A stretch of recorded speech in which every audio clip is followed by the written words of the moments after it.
untuk lebih dahulu ya. Oh enggak. Tapi boleh jawab dengan kakak ya? Oke. Boleh? Boleh. Kakak. Ya, terima kasih. Siang hari makan kelapa. Makan kelapa bersama Bu Dewi dan Rita. Selamat datang di sini kita berjumpa untuk acara yang istimewa. Assalamualaikum warahmatullahi wabarakatuh. Selamat siang dan selamat datang kepada Bapak Ibu semua yang telah hadir di acara diseminasi pemahaman dan penerapan budaya positif. Kami ucapkan terima kasih kepada Bapak Ibu semua karena meluangkan waktunya untuk hadir di sini dengan spirit yang luar biasa dalam acara hari ini. Perkenalkan, saya Rina Anggraini Purwanto yang telah menemani Bapak dan Ibu semua dalam serangkaian acara ini hingga selesai nanti. Dan sebelum dimulai, boleh saya mendengar tepuk tangan yang meriah dari seluruh Bapak Ibu semua?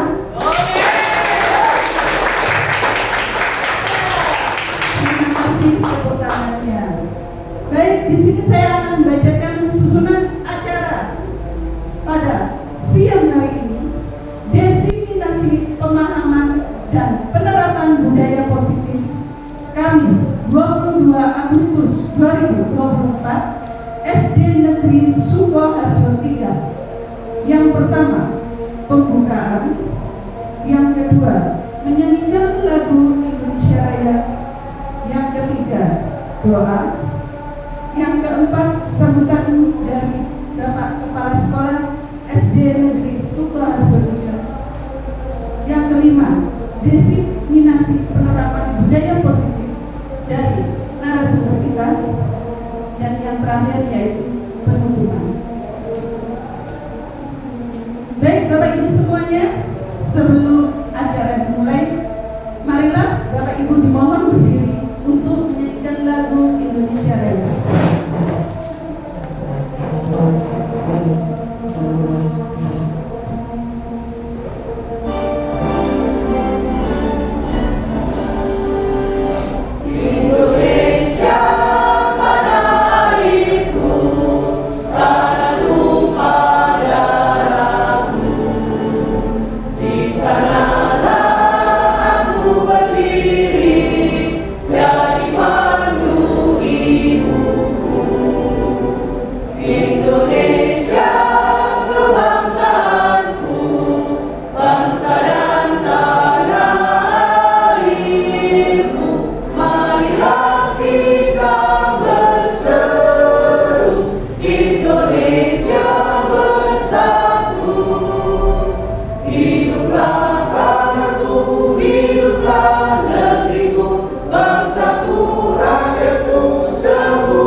Untuk acara yang kedua yaitu doa kepada Bapak M. Faturosi HS SPDI, kami persilakan.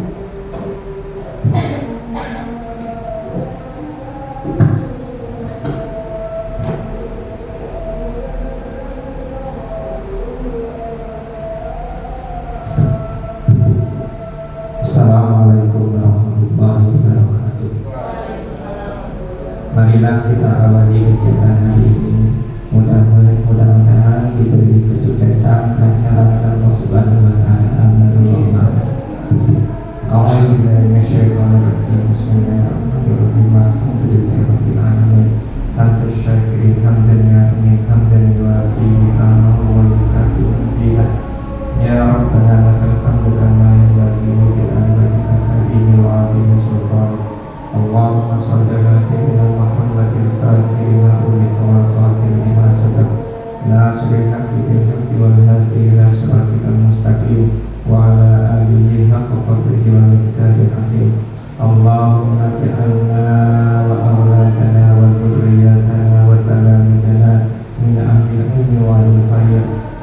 ja'alna wa iyyahum min ahli syarri wal dunya.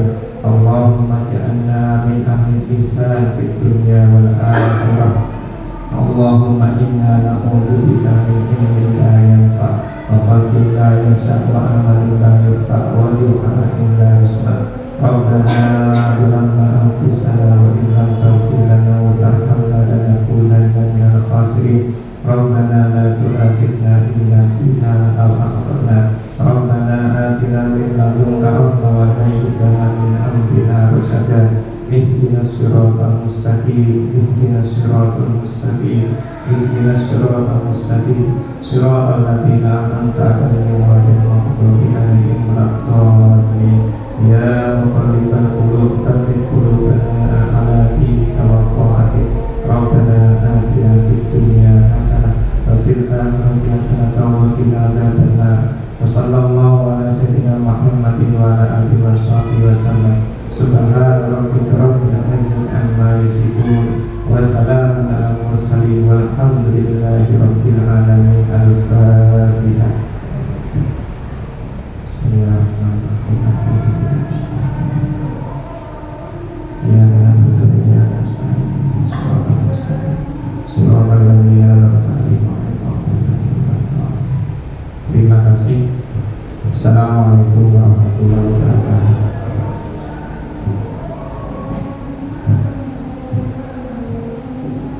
Baik, acara selanjutnya yaitu sambutan dari Bapak Kepala Sekolah kepada Bapak Pampilus Lape, SPDSD. Waktu dan tempat kami persilakan. Assalamualaikum warahmatullahi wabarakatuh. Selamat siang dan salam sejahtera untuk kita semuanya. Yang saya hormati Bu Ita dengan Bu Dewi sebagai narasumber, juga sebagai calon guru penggerak untuk angkatan ke-11 yang insya Allah pada saat ini akan melaksanakan kegiatannya. Bapak dan Ibu guru SD Sukoharjo 3 yang menjadi peserta kegiatan pada hari ini yang saya hormati pula. Puji syukur alhamdulillah pada siang hari ini sesuai dengan undangannya kita lengkap untuk hadir di ruangan ini dalam mengikuti kegiatan diseminasi kegiatan ini nanti.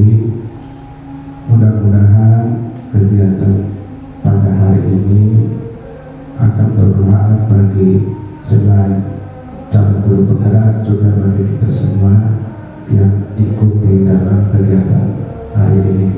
Jadi semoga kegiatan ini nanti sejak dari awal ini sampai akhir nanti berjalan dengan lancar dan Bapak Ibu bisa menyimak semua nanti kegiatan-kegiatan ini. Dan mudah-mudahan yang kita pelajari pada hari ini akan menjadi bekal bagi kita, bagi teman-teman nanti yang akan mengikuti calon-calon guru penggerak untuk tahap selanjutnya. Jadi Bapak Ibu bekal atau pengalaman kita untuk teman-teman kita nanti yang Bapak Ibu ini yang masih masa usia yang masih 30 tahun, 40 tahun bisa menjalani kegiatan ini. Inilah tahap-tahapan calon guru penggerak yang seperti ini Bu ya. Jadi jangan melihat ini artinya mengurutkan niatnya untuk mau maju ke calon berikutnya ya. Jangan sampai terjadi calon guru penggeraknya seperti ini jangan Bu ya. Umat ini seperti ini ya. Yang penting Bapak Ibu sudah memberi dukungan yang positif untuk Bu Dewi dan Bu Ita untuk melaksanakan kegiatan tersebut ya. Jadi saya tidak memperpanjang kata, memperpanjang kalimat, karena saya nanti akan mengalahkan calon guru penggeraknya, karena saya ini bukan calon kepala sekolah penggeraknya ya. Jadi saya tidak mau mengalahkannya Bu Ita dan Bu Dewi ya. Jadi saya merasa tenang ini, saya ini bukan kepala sekolah penggeraknya, saya tahu diri lah ya. Saya tahu diri lah ya.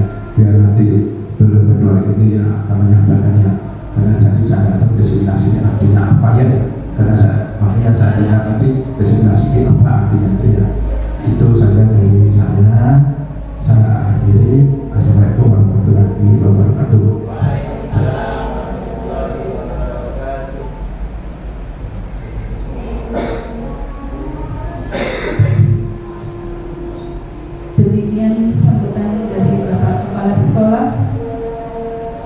Baik Bapak Ibu, sebelum sesi diseminasi penerapan budaya positif dari narasumber kita, saya akan membacakan dulu biodata dan moto dari narasumber pada kegiatan hari ini.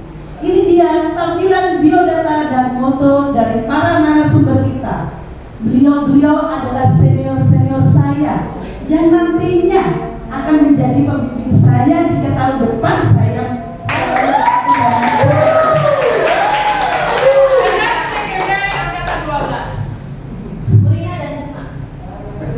ya, ini narasumber yang pertama kita, yaitu Ibu Ita Yuliati Nisih, SPDSD dari SD Negeri Sukoharjo 3, TKB Angkatan 11 Kota Probolinggo. Ya, ini Bu Ita, dan itu fotonya cantik sekali Bu Ita. Jadi Lea. Iya. Oh, sisa kawai warnanya ini. Asoka Kampang. Di sini Bu Ita punya moto ya Bu Ita? Iya, motonya melangkah pasti meraih mimpi. Bagus. Keren sekali motonya Bu Ita. Ada sepatunya ya? Mungkin dari adopsi. Oh gitu ya Pak. Harus meraih mimpi yang setinggi. Oh, merupakan referensi buat saya dan teman-teman semuanya, Pak. Jadi Bu Ita, tahun depan misalkan saya dipanggil CGP, apakah bersedia membantu saya? Siap sekali. Terima kasih.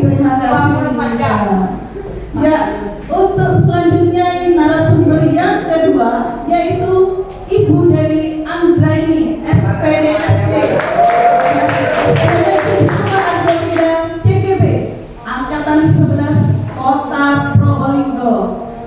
Dan Bu Dewi sendiri mempunyai moto yang sangat luar biasa, yaitu keluarlah dari zona nyaman karena banyak hal baru yang menanti. Dan motonya itu mempunyai arti ya Bu Dewi? Pasti. Mempunyai arti.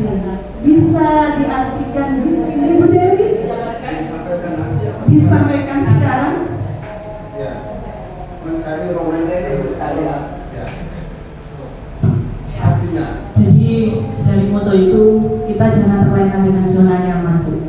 Karena kalau dari zona nyaman tidak akan ada hal-hal baru yang akan kita dapat. Kita harus keluar dari zona nyaman, mencari hal-hal baru lagi. Yang positif, ya. Yang tentunya yang positif, Bu Lina. Sekali. Itu aja. Terima kasih. Sangat luar biasa motonya dan keren-keren sekali, inspirasi buat saya Bu Dewi. Boleh menyampaikan pendapat? Ya, tentu saja. Mempertahankan itu lebih sulit daripada memulai yang baru. Oh gitu ya Bu Diana. Oke, sudah itu biodata dan moto dari para narasumber kita, dan tentunya menjadi inspirasi yang sangat luar biasa bagi kita semua. Untuk acara selanjutnya yaitu sesi diseminasi penerapan budaya positif dari narasumber yang pertama. Kepada Ibu Ita Yuliati Nisih, SPDSD, kami persilakan.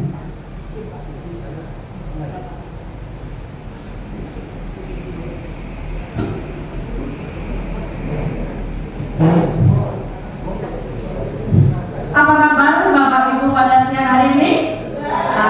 Biar tidak ngantuk jika mulai diseminasi pada siang hari ini, maka kita akan melakukan sedikit saja ice breaking. Berdiri ya. Bapak Ibu dimohon untuk berdiri. Yuk, tinggi-tinggi dulu. Tinggi-tinggi.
tidak bosan dan tidak kantuk pada siang hari ini, Bapak Ibu.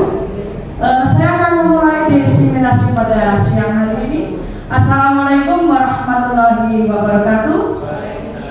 Salam sehat untuk kita semua. Apa kabar Bapak Ibu pada siang hari ini? Alhamdulillah sehat semuanya. Saya akan sedikit memaparkan tentang budaya positif yang dapat membantu kita untuk anak didik kita lebih maju lagi di SD negeri Sukoharjo juga. Konsep utama budaya positif di sini yang pertama adalah perubahan paradigma belajar. Di sini harus ada perubahan paradigma pada murid-murid kita, disiplin positif dan nilai-nilai kebajikan. Ada teori motivasi hukuman dan penghargaan serta restitusi. Ya, berikutnya ada keyakinan kelas, kebutuhan dasar manusia dan dunia berkualitas. Restitusi yang pertama nanti ada 5 posisi kontrol dan restitusi segitiga restitusi. Bupati dilihat ya, nanti ada 5 posisi kontrol ya. Membacanya harus 5 posisi kontrol dan restitusi ya, bukan yang lain-lain. Ini adalah restitusi. Monggo dilanjutkan. Perubahan paradigma baru yang pertama di sini yaitu pembelajaran dengan paradigma yang dirancang berdasarkan prinsip belajar. Berdasarkan prinsip belajar dengan berdiferensiasi sehingga setiap siswa belajar sesuai kebutuhan dari tahap perkembangannya untuk mewujudkan profil pelajar Pancasila. Jadi di sini kita tidak mengacu pada teacher center, tetapi kita harus menggunakan sistem studi center. Jadi dengan anak-anak ya, kita mewujudkan profil pelajar Pancasila yang sesuai dengan kebutuhan dari tahap pembelajaran siswa-siswi kita. Next, Pak. Di sini Bapak Ibu sudah paham dengan profil pelajar Pancasila. Yang pertama, apa Pak Budi? Mungkin Pak Budi tahu profil pelajar Pancasila yang pertama? Beriman dan bertakwa, Bu. Oke, beriman dan bertakwa kepada Tuhan Yang Maha Esa. Ya. Huma yang kedua? Berakhlak mulia itu masuk pertama. Beriman dan bertakwa, berakhlak mulia dan bergotong royong. Ada lagi? Kreatif, bermandiri, berkebinekaan global dan bernalar kritis. Ya, ada juga yang lain juga kreatif. Itu ada kreatif, ya. Ada mandiri, ada berkebinekaan global, ada gotong royong, ya. Selanjutnya, disiplin positif. Di sini disiplin positif adalah pembiasaan hal-hal yang baik, ya, yang mencakup perilaku-perilaku maupun tutur kata oleh semua warga sekolah. Di sini diharapkan tidak hanya pada siswa saja, tapi seluruh warga sekolah, terutama bagi murid agar dapat berkembang menjadi pribadi yang kritis, mandiri dan bertanggung jawab. Sebagai pendidik, tujuan kita adalah menciptakan peserta didik yang memiliki disiplin diri sehingga mereka berperilaku mengacu kepada nilai-nilai kebajikan universal dan memiliki motivasi dari dalam diri menuju perubahan perilaku ke arah yang lebih baik. Jadi disiplin positif ini kita mulai juga dari diri kita semuanya, para pendidik dan tenaga kependidikan, terutama juga para staf yang ada di sekolah kita. Jadi nilai-nilai kebajikan harus kita terapkan setiap hari, tidak hanya pada guru-gurunya saja, tapi seluruh warga sekolah. Okay? Biarpun itu Pak Kebun ataupun siapa, semuanya harus menerapkan itu ya, nilai-nilai kebajikan. Begitu. Kita lanjutkan.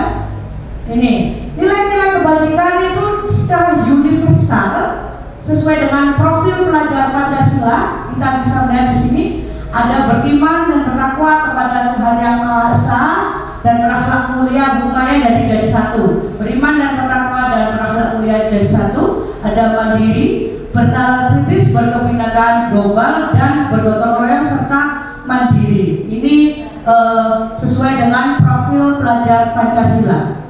Yang berikutnya, nilai-nilai kebajikan universal sesuai dengan PYB. yang diambil dari Ibu Primary Years Program.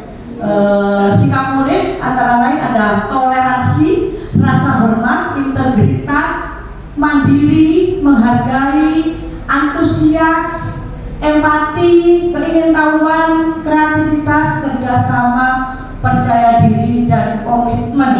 Ini adalah nilai-nilai kebajikan secara universal ya menurut PYP. Selanjutnya, motivasi dari perilaku manusia di sini Diana Gosen dalam bukunya Restrukturing Disiplin menyatakan ada 3 motivasi perilaku manusia. Yang pertama, untuk menghindari ketidaknyamanan atau hukuman. Biasanya mereka melakukan kegiatan itu hanya sekedar untuk menghindari ketidaknyamanan atau hukuman. Yang kedua, untuk mendapatkan imbalan atau penghargaan dari orang lain.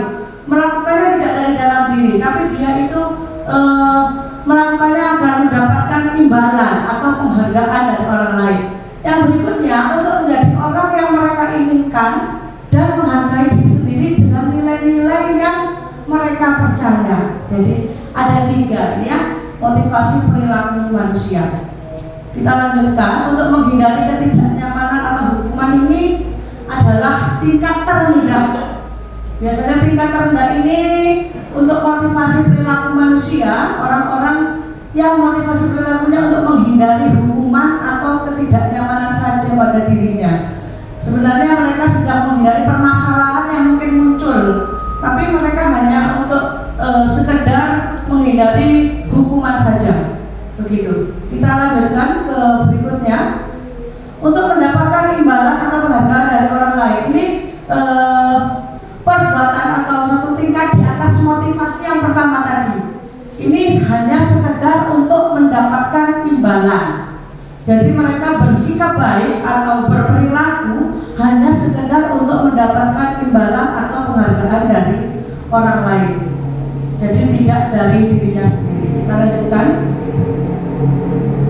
Untuk menjadi orang yang mereka inginkan dan menghargai diri sendiri dengan nilai-nilai yang mereka percaya ini. Orang dengan motivasi ini akan bertanya, akankah menjadi orang yang seperti apa apabila saya melakukannya?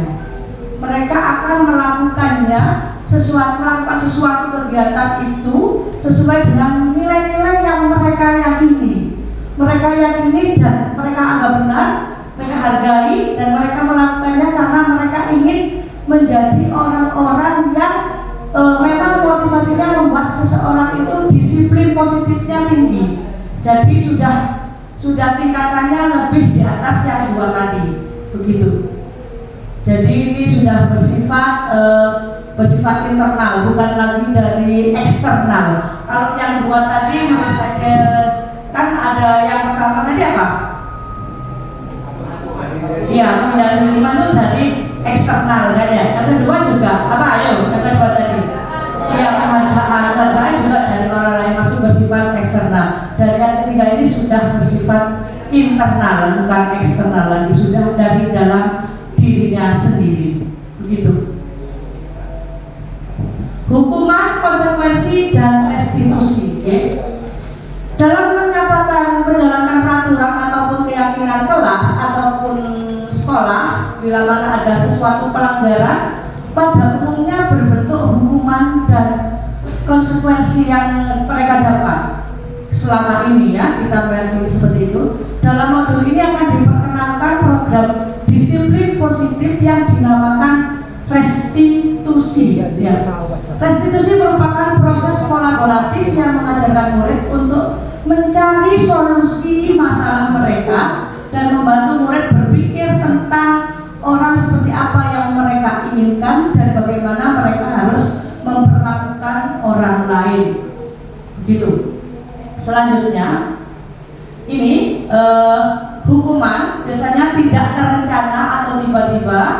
Murid tidak tahu apa yang akan terjadi, bersifat satu arah berupa hukuman fisik atau psikis.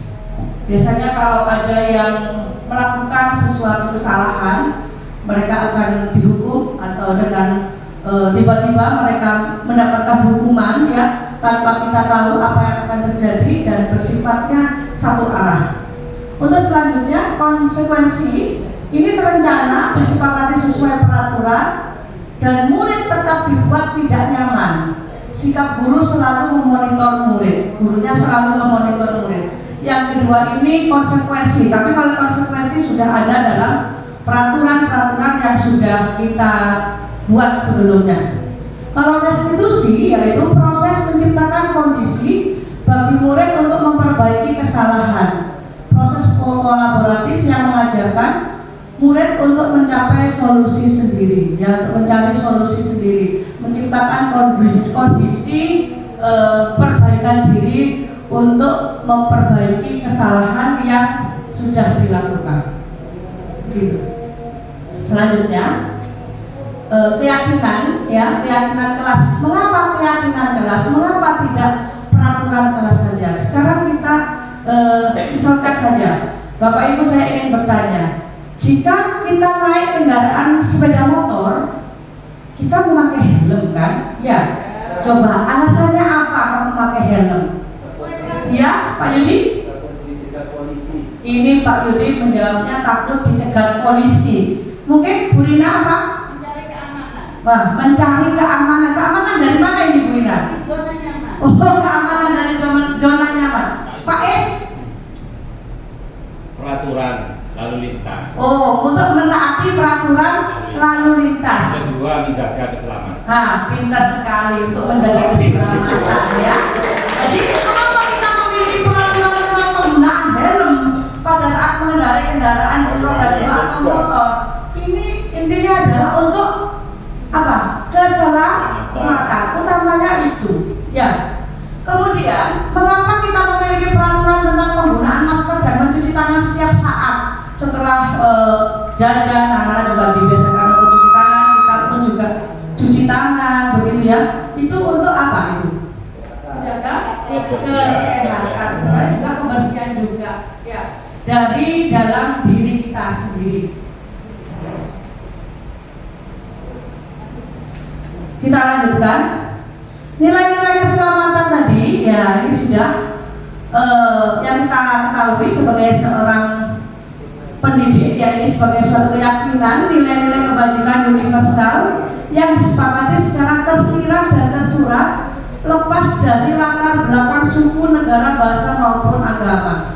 Ini menurut Gassen, ya, suatu keyakinan akan lebih memotivasi seseorang dari dalam atau intrinsik, ya tadi sudah saya jelaskan tadi, yaitu dari dalam diri, yaitu intrinsik seseorang atau internal tadi ya, seseorang akan lebih tergerak bersemangat untuk menjalankan keyakinannya daripada hanya sekedar mengikuti serangkaian peraturan, begitu. Kemudian mereka perlu mendengarkan dan memahami arti keyakinan bukan hanya pada sekitar dirinya sendiri, namun dengan peraturan yang mengatur mereka untuk melakukan hal ini.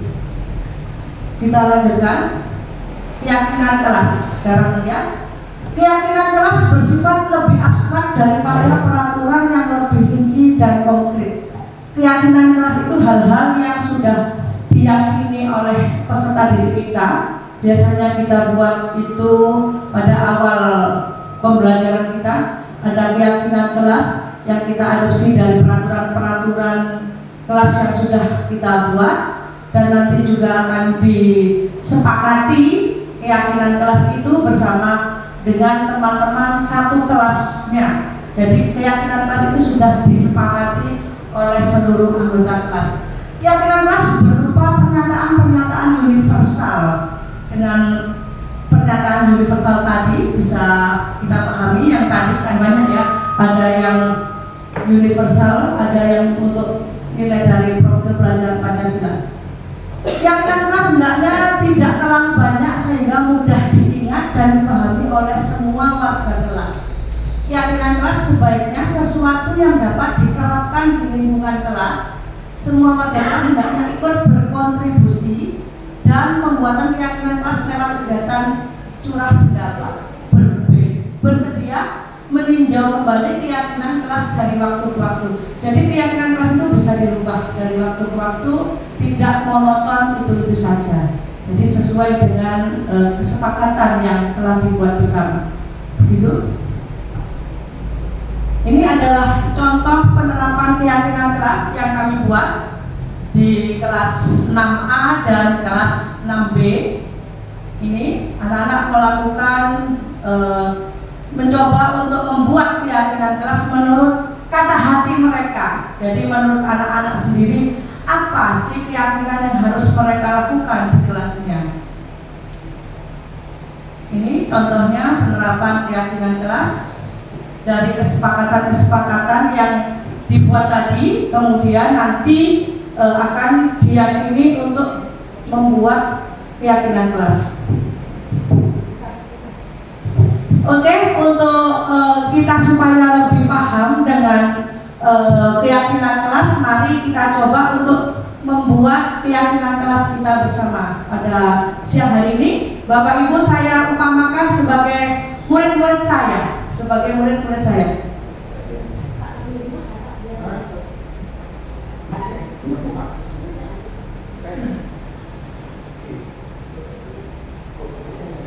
Oke.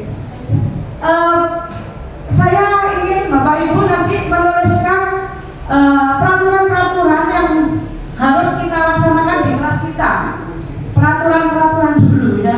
Peraturan-peraturan yang ada di kelas kita yang harus, ya satu orang satu aja, yang harus kita tuliskan di post-it itu, nanti kita tempelkan ke depan dan akan kita buat keyakinan kelas untuk kelas kita. Oke? Saya berikan waktu 5 menit untuk melakukan kegiatan ini. Silahkan. Gak ada yang baru kan? Silahkan dituliskan peraturan yang harus kita taati ya. Dimulai dari kesepakatan kelas kita dulu. Oke, dikasih nama ya. Ya, dianggap murid. Berarti peraturan murid ya. Ya, itu kelas kita.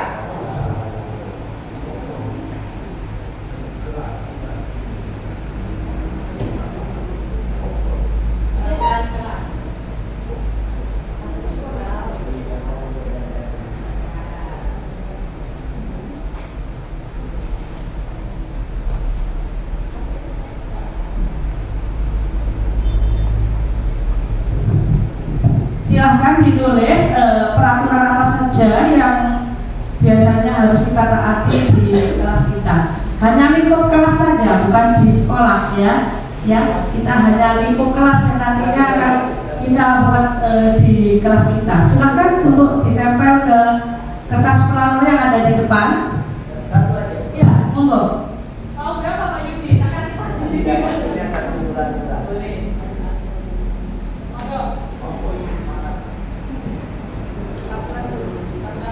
Peraturan kelas yang biasanya anak-anak buat peraturan Nenek beres. Tidak apa-apa, kadang kan ada yang memfotokan. Pada saya, silakan maju. Memang kita untuk membiasakan diri begitu. Silakan maju, ditempelkan di kesepakatan kelas dulu. Kesepakatan kelas.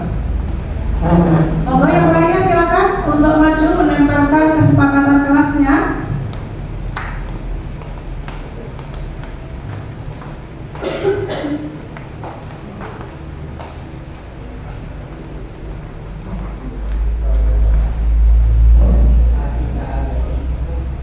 Gak apa-apa. Dibawa sama kami biasanya kan muridnya rajin. Oke. Silakan untuk menempelkan ke kertas di depan sini.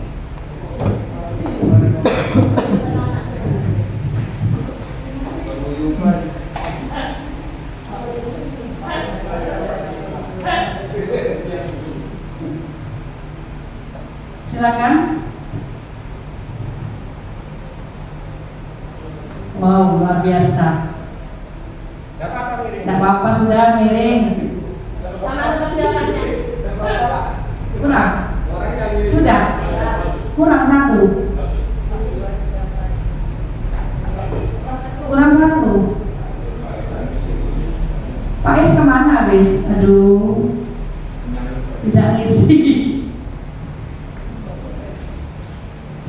diisi Bu Rina, Bu Diana?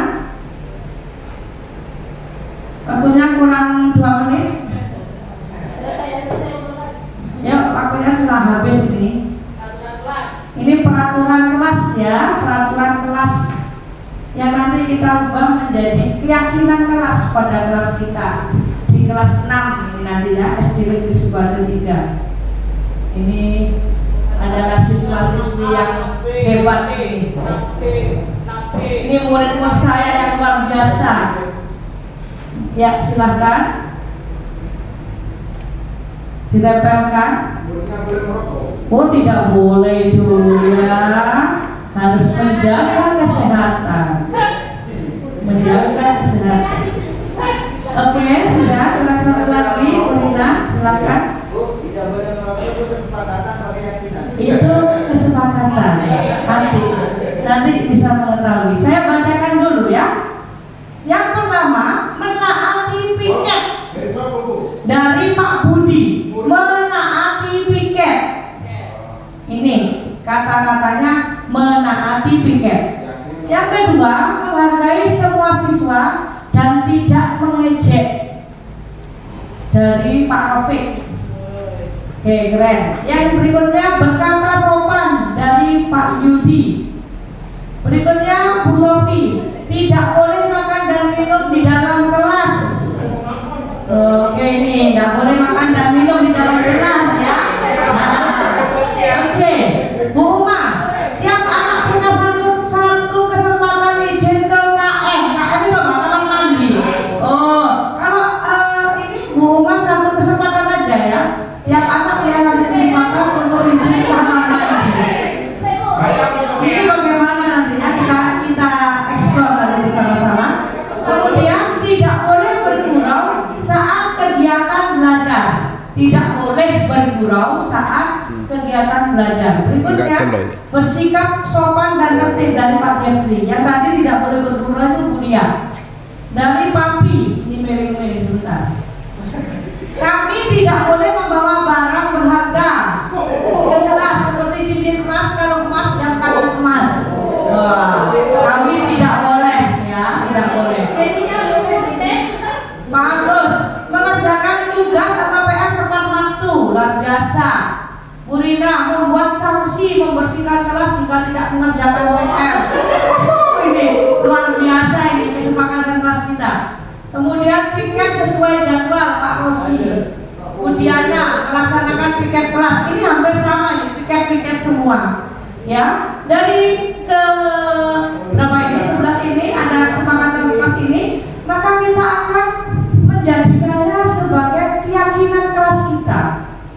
Di situ kita harus menampilkan adalah kalimat-kalimat positif. Jadi kita harus menampilkan kalimat positif. Kalimat positif apa tadi contohnya? Ini ada beberapa yang sudah masuk ke kalian. Iya, pintar sekali. Tepuk tangan untuk Bu Uma murid saya yang pintar sekali ya. Biasanya kalau kalimat-kalimat positif itu tidak boleh atau tidak menggunakan kata tidak boleh bergurau, misalnya ya. Tidak boleh bergurau saat kegiatan belajar. Kita ubah dengan menggunakan kalimat positif. Bagaimana? Nah, tertib pada saat pembelajaran, tertib pada saat belajar, boleh seperti itu. Silahkan maju ke depan. Luar biasa, tepuk tangan dong. Uma yang kedua tadi ya, silahkan maju. Untuk keyakinan kelas 1, nanti kedua Uma yang maju. Luar biasa, tertib saat pembelajaran di kelas, misalnya gitu ya. Tertib pada saat pembelajaran di kelas. Ini luar biasa. Oke. Uma tadi kalimat positifnya silakan. Ya, menjaga kebersihan, pintar sekali nih, luar biasa. Menjaga kebersihan. Tadi piket tadi sudah masuk ke menjaga kebersihan melalui piket kelas. Tadi ada lagi loh, banyak loh. Dibacakan aja. Bagaimana ini tadi sudah masuk Pak Oke, silakan maju. Menghargai semua siswa dan tidak mengejek. Berarti kita harus apa itu? Kalimat positifnya menghargai siswa dan Menghargai dan menghormati. iya, menghargai dan menghormati seluruh. Saling menghargai dan menghormati. Gitu aja ya, seluruh anggota kelas gitu ya. Silakan maju. Saling menghargai dan saling menghormati.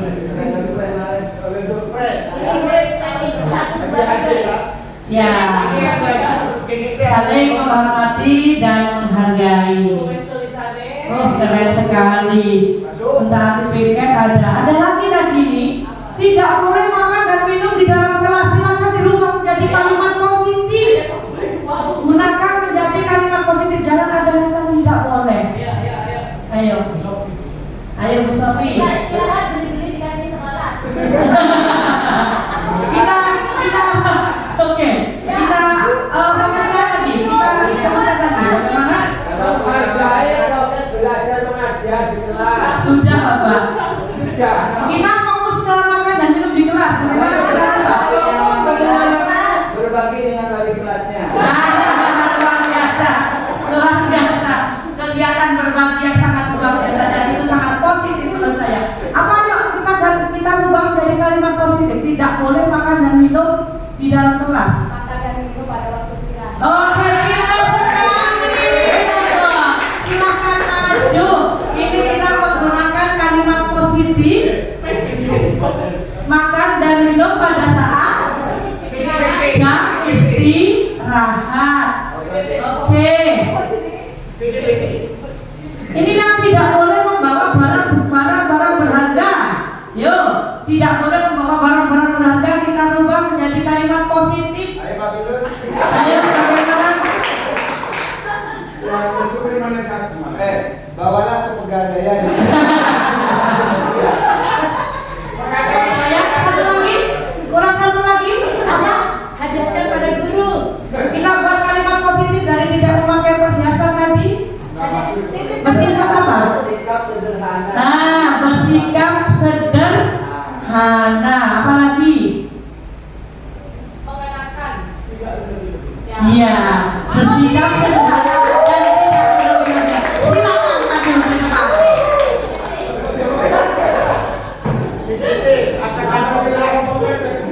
Ya, silakan. CGP angkatan 12.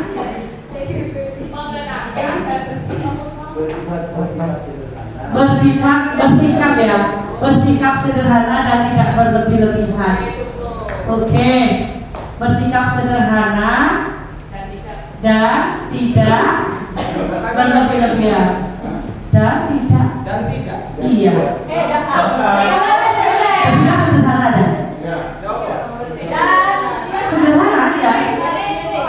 Sudah gitu aja Mas ya. Bersikap sederhana. Cukup. Oke, terima kasih. Oke, saya bacakan tepuk tangan seru sekali pada siang hari ini. Keyakinan kelas yang akan kita bahas pada siang hari ini yang sudah kita sepakati bersama. Dari kesepakatan kelas kita rubah menjadi keyakinan kelas, yaitu yang pertama, tertib saat pembelajaran di kelas. Ini sudah termasuk hal-hal yang tadi ini ada di sini kita masukkan ke tertib dalam pembelajaran di kelas. Yang kedua, menjaga kebersihan melalui piket kelas dengan yang tadi dia buang sampah sembarangan, tidak boleh ini. Jadi ini sudah masuk ke menjaga kebersihan melalui piket kelas. Yang ketiga, saling menghormati dan menghargai. Ini menghormati dan menghargai siapa? Ya seluruh warga kelas itu. Berikutnya, makan dan minum pada saat jam istirahat. Berarti kalau di dalam kelas kita tidak makan-makan, tidak minum-minum. Tidak boleh jualan. Itu tidak boleh jualan, itu beda lagi ya. Dan yang kelima adalah bersikap sederhana ya. Bersikap sederhana, tidak mengenakan pakaian yang berlebihan, perhiasan berlebihan tidak kita gunakan. Ini ya, ini dari keyakinan kelas kita ini kita dapat menyimpulkan tadi ada nilai-nilai kebajikan. Nilai-nilai kebajikan yang pertama tadi kita sudah dijelaskan di depan tadi. Ada nilai kebajikan apa saja tadi? Yang pertama ada banyak sekali saya ingin tahu apa Pak Yudi, nilai kebajikan apa yang tertera di sini? Disiplin. Oke, nilai kebajikan yang ada di sini yaitu disiplin. Salah satu. Oke, kita masukkan di sini ya, disiplin. Kemudian apa lagi yang masuk tadi? Kan banyak sekali. Ada tanggung jawab melalui apa tadi? Kalau tanggung jawab di sini, melalui piket kelas, luar biasa. Disiplin ada, tanggung jawab ada. Apa lagi? Menghargai. Tadi ada ya, ini ya. Ada menghargai. Apa lagi? Apa itu?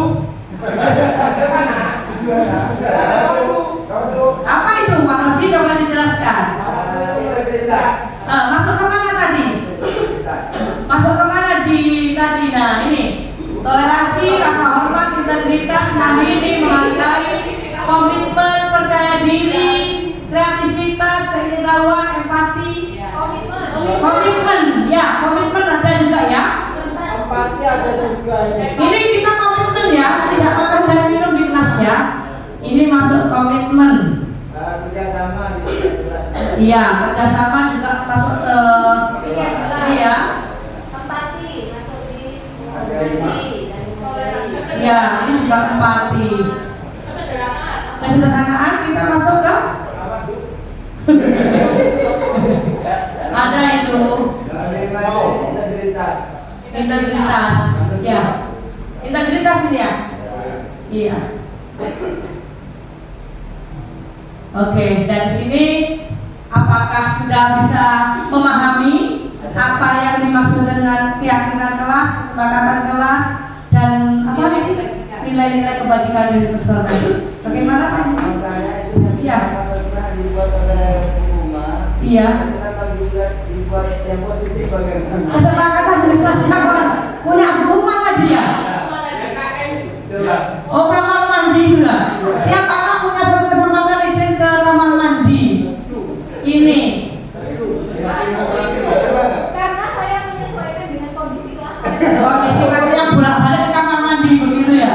Oke, berarti nanti kita gunakan keyakinan kelas itu memang disesuaikan dengan kondisi, disesuaikan dengan kelas yang ada. Budaya positifnya apa itu? Ketertiban ya, masuk ketertiban kan ya? Ketertiban kalau budaya positifnya, kalau dimasukkan ke keyakinan kelas. itu kan kata-katanya sudah positif. Positif, iya. Jadi tetap masuk ke keyakinan kelas dan untuk apa namanya kata-kata positifnya yang kita gunakan yaitu apa? Nilai kebajikannya apa tadi? Ketertiban ya. Masuk tertib. Tertib dan komitmen juga bisa.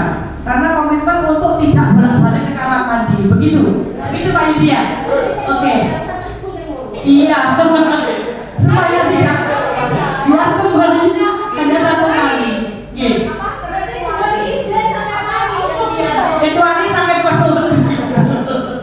Kecuali memang sangat diperlukan. Iya, itu nanti dikondisikan sesuai dengan kelas kita masing-masing. Iya. Demikian, mungkin ada lagi yang bisa ditanyakan atau yang mau bertanya lagi? Silakan. Sudah dipahami antara kesepakatan kelas, keyakinan kelas, dan nilai kebajikan pada siang hari ini? Oke, Pak Yudi lagi. Pembuatan keyakinan jelas Iya. itu apa tidak berintegrasi dengan sanksi atau tidak? Tidak, karena di sini kita hanya membuat keyakinan kelas dulu, Pak. Itu tidak ada sanksi. Ya, sanksi itu harusnya itu tidak masuk di sini ya. Keyakinan kelas itu hal-hal yang harus kita lakukan gitu loh. Tidak karena kita harus menerapkan nilai kebajikan. Tidak ada sanksi-sanksi yang harus kita buat ke mereka, yang harus disangsikan gitu ya, Mas Dewi ya. Jadi apa ya? Institusi kan hubungannya sama institusi. Iya, nanti itu ada perubahan perbaikan ya, perbaikan dan hal-hal yang mereka buat itu melalui segitiga restitusi ya, melalui kesadaran diri tadi. Begitu. Jadi kita buat kesepakatan kelas, keyakinan kelas begitu, dan nilai-nilai kebajikan universal, itu saja. Jadi kita tidak membuat punishment atau apa itu namanya, sanksi-sanksi yang membuat anak tidak bahagia, tidak nyaman untuk belajar di sekolah kita. Terima kasih. Itu yang bisa saya sampaikan. Kurang lebihnya saya mohon maaf apabila ada kata-kata yang kurang berkenan. Wassalamualaikum warahmatullahi wabarakatuh. Saya kembalikan kepada MC warahmatullahi wabarakatuh. Demikian pemaparan sesi dari narasumber yang pertama, yaitu Ibu Dani dari sini. Berikutnya sesi dari narasumber yang kedua kepada Ibu Dewi Anggreni, SPSD. Kami persilakan. Cek. Oke, terima kasih saudara MC, Ibu MC yang luar biasa. Terima kasih. Masih semangat? Oke, boleh sambil minum-minum dulu, monggo. Gorengannya sambil dinikmati. Ya, tapi nasi kotaknya nanti ya. Monggo. Luar biasa teman sejawat saya, rekan sejawat saya, Ibu Ita Yuliati Ningsih yang sudah memaparkan budaya disiplin positif dari beberapa materi yang sudah kami dapat. Sekali lagi kami di sini bukan menggurui, okay? Bapak Ibu rekan sejawat saya di Sukoharjo juga. Sekali lagi kami di sini tidak menggurui, tapi kita di sini berbagi materi praktik baik, materi yang telah kita dapatkan dari pendidikan guru penggerak di angkatan 11 ini. Sekali lagi kami tidak ada maksud untuk menggurui. Monggo bisa dinikmati dulu makannya. Nah, habis itu kita ice breaking dulu sebentar. Sudah diminum? Untuk membangkitkan fokus kita. Nah, silakan Bapak Ibu berdiri berhadapan dengan yang belakang. Berhadapan dengan yang belakang. Pas kan 10? Silakan. Yo, Bu Rina, boleh Bu Rina atau boleh? Nah, boleh ya. Berhadapan dengan yang belakang, posisi tangan ketika kita mau salaman, satu tangan kiri di belakang. Bukan salaman ya. Kayak mau salaman, berdekatan. Oke. Ini apa gini? Di depannya, ya, gitu. Oke, kita sepakati ya. Yang di depan ini mau bakmi apa bakso? Jangan ada bakmi sama bakso saja. Jangan bilang mie ayam. Ini bakso ya. Oke, bakso ya. Kalau sini bakso, Ini baksonya memang di sini. Bapak ini sampai ini. bentar. Ini bakso. Satu deret ini bakso semua. Satu deret ini bakmi. Panjenengan sepakati sendiri. Ya.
Bakso.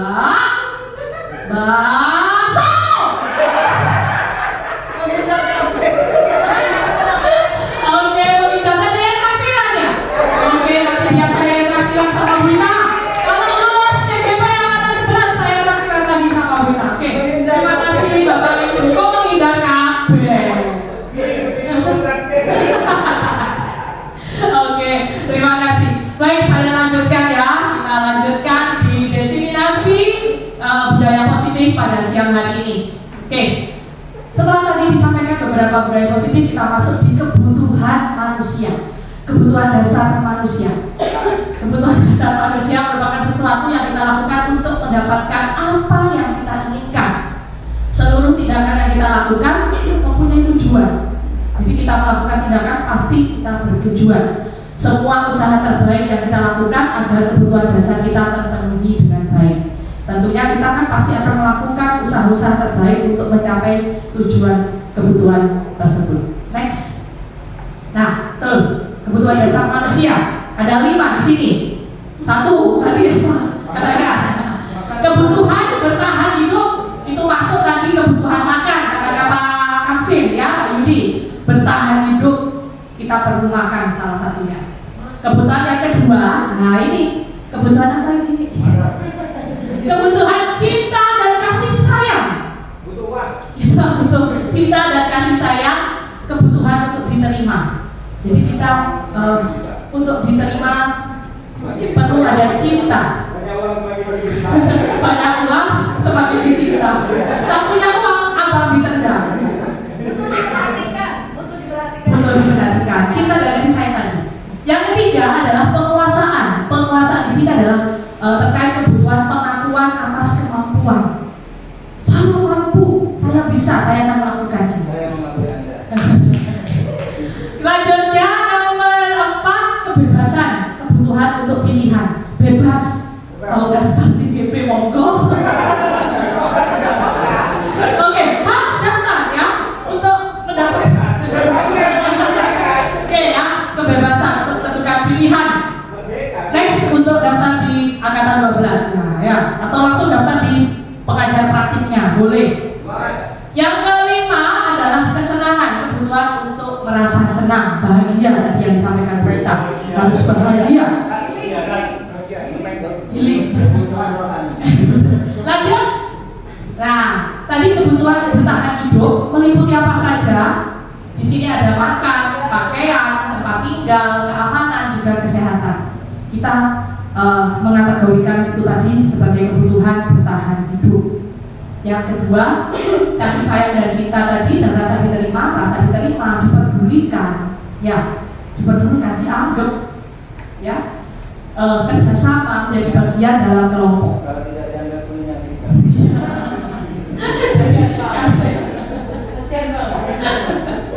Ya, kemudian penguasaan di sini meliputi harga diri, karena tadi itu ya sebuah apa ya, itu tadi saya mampu dihargai tadi itu ya, keinginan untuk dianggap memimpin, berprestasi, diakui dan didengar. Luar biasa banget kita siang hari ini. Kebebasan di sini tadi terkait nilai mandiri untuk memiliki pilihan, mencoba hal baru, tadi keluar dari zona nyaman dan mampu mengendalikan arah dirinya. Kemudian kita ada kesenangan, bermain, humor, antusias dan tertawa. Sudah tertawa hari ini? Sudah tertawa? Bulia sudah tertawa hari ini? Sudah, kemarin sudah habis sakit. Alhamdulillah sekarang sudah sehat, sudah bisa tertawa kembali. Next. Nah, tertawa tandanya bahagia Pak. Ya. Bahagia tandanya tertawa. Oke, kita setelah di kebutuhan dasar manusia kita masuk di 5 posisi kontrol guru. Ya, ada 5 posisi kontrol guru di sini. Yang pertama di sini sebagai penghukum. Nah, nanti kita akan refleksi berita ya. Kemudian yang kedua kita membuat merasa bersalah. Yang ketiga kita sebagai apa Pak Rafiq? Pemantau. Kita hanya memantau. Oh. Kemudian kita sebagai teman, kita sebagai bestie di sini. Kemudian ada posisi manajer. Next, ada kasus di sini. Adik yang terlambat hadir di sekolah. Ada 5 posisi kontrol. Apa saja tadi? Penghukum, pembuat merasa bersalah, pemantau, terus apa lagi tadi? Manajer, satu lagi? Teman. Betul. Jadi kita lihat dari kasus Adi yang terlambat hadir di sekolah. Berarti tidak menyepakati keyakinan kelas dia. Adi terlambat hadir di sekolah. Ketika kita memposisikan sebagai pendukung, maka nada suara kita akan tinggi. Bahasa tubuh, mata terutama di sini melotot. Kemudian jari akan menunjuk-nunjuk menghardik. Oke, silakan bisa dicontohkan bagaimana menghardik. Silakan Pak Yudi. Anggap saya sebagai muridnya. Mantap lah begitu.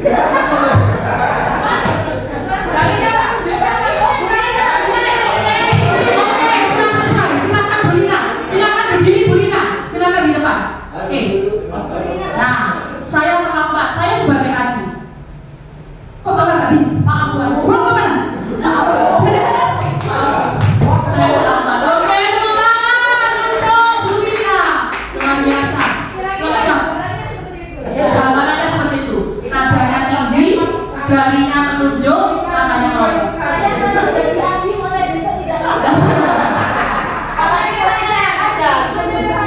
Oke, berarti nggak mau sekolah ya? Kita lihat, tanyakan pada diri Anda. Belum saya sampaikan, Bu Sofi sudah bilang, saya kalau jadi Adi tidak akan sekolah lagi. Saya akan pasti minta mutasi atau minta pindah sekolah. Ya, kacau katanya. Bagaimana perasaan murid bila guru berbicara seperti itu saat muridnya datang terlambat? Tanpa abang ibu, kenapa kamu terlambat? Sik melotot, sik ditunjuk lagi jarinya. Ya, ada. Hasilnya, kemungkinan murid marah dan dendam, bersifat agresif. Bisa jadi sesudah kembali duduk, murid itu akan mencoret-coret bukunya atau meja tulisnya, karena dia ada sebuah perasaan di sini tertekan. Marker.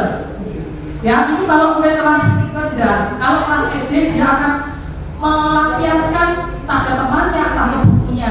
Nah, kalau murid besar, ya murid sudah besar, dia pasti akan, kalau terlintas pikiran-pikiran tidak pidana, dia akan melakukan mencoret kendaraan atau mencoblos ban kendaraan dengan paku. Nah, mungkin itu tingkatannya sudah levelnya parah ya. Oke, siap. Lanjut. Nah, kalau posisi yang kedua, membuat rasa bersalah, nada suaranya memelas. Ya, kita pilih nanti siapa yang cocok untuk memerankan ini. Nada suara memelas, halus, sedih, bahasa tubuhnya merapat pada anak, lesu. Dengan kata-kata Adi, nah ini bagaimana? Siapa yang cocok kira-kira? Monggo Bu Sofi, silakan Bu Sofi. Bu Sofi bisa memperagakan posisi kontrol guru ketika menjadi seorang yang pembuat merasa bersalah. Saya sebagai Adi, maaf Bu, saya terlambat. Adi, kamu ini bagaimana sih? Kan kamu kemarin sudah berjanji sama ibu tidak akan terlambat lagi. Kok sekarang kamu mengecewakan Bu Sofi sih? Tepuk tangan lembut sekali. Adi nangis. Adi terharu nangis. Luar biasa. Bagaimana ketika kita menempatkan diri sebagai murid, ditegur dengan cara seperti itu? Ya itu tadi Pak Yudi bilang, dia akan merasa rasa bersalah, yang saya salah, introspeksi diri mungkin ya. Mungkin besoknya bawa oleh-oleh. Nah, kalau tadi mutasi, kalau sekarang bawa satu buah keranjang, ya. Bukan muridnya, orang tuanya. Jadi murid akan merasa bersalah telah mengecewakan ibu atau bapak gurunya. Murid akan merasa menjadi orang yang gagal dan tidak sanggup membahagiakan orang lain. Kadang-kadang sikap seperti ini lebih berbahaya dari sikap menghukum. Karena murid menahan perasaan, tidak seperti murid yang tadi berhadapan dengan guru penghukum, dia langsung melampiaskan. Murid tertekan ialah tiba-tiba meletus amarahnya dan menyakiti diri sendiri atau orang lain. Ini mungkin ciri-ciri murid yang introvert. Dia akan merasa kayak, aku bersalah ke guruku, aku bersalah, seperti itu. Berarti gurunya perlu diruqyah. Lanjut next, itu yang posisi pembuat merasa bersalah. Sekarang kita ke posisi teman. Posisi teman ada suaranya ramah, akrab, sambil diajak bercanda, bahasa tubuhnya merapat pada murid, mata dan sikap jenaka. Semua Rosina. Ternyata guru-guru kita luar biasa. Silakan Pak Rosi, ketika menghadapi Adi yang terlambat tadi, dengan memposisikan panjenengan sebagai teman. Saya jangan dipeluk ya. Allah. Iya Pak, kapal tidak gantian. Oh gitu, di rumah. Oh. Nanti kalau mandi sama saya. Kan teman kan? Lain kali kan bisa ngatur waktu. Ya, lain diulangi ya. Luar biasa. Terima kasih Pak Rosi. Murid akan merasa senang dan akrab dengan gurunya. Kayak pembantu. Kok ada guys? Iya, bahasa sehari-hari. Ya, ini akan membuat murid akan merasa senang dan akrab dengan gurunya. Namun, bila dia murid ini akan punya masalah, dia merasa bisa mengandalkan guru tersebut. Dia akan merasa bahwa aku pasti dibela Pak Rosi, karena Pak Rosi menganggap saya sebagai temannya. Akibatnya, posisi teman hanya akan berbuat sesuatu bila yang menyuruh adalah guru tersebut. Nah, ketika orang lain atau guru lain yang menyuruh, maka murid ini akan ogah-ogahan, karena dia akan merasa dekat hanya dengan Pak Rosi. Ketergantungan. Ya. Tidak ada yang baik. X. Tidak ada yang baik. Nanti kita lihat. Kita sebagai pemantau, bagaimana ciri-ciri seorang guru yang bersikap kontrol? Sebagai seorang pemantau, ada suaranya datang, bahasa ibu mohon maaf, aku begini. Oke, silakan Pak Rafiq. Datang, iya kan? Ayo, silakan Pak Rafiq. Silakan memperagakan ketika Adi terlambat dengan posisi kontrol sebagai pemantau. Silakan Pak Rafiq. Tunggu ya nanti. Kan nonton tunggu. Kalau nonton bahasa tunggu lah. Oke, dilihat itu ya. Bagaimana tadi dengan soal data, bahasa tubuh apa? Anak kami biasa. Saya terlambat. Kenapa kamu terlambat? Kapan tadinya janjian?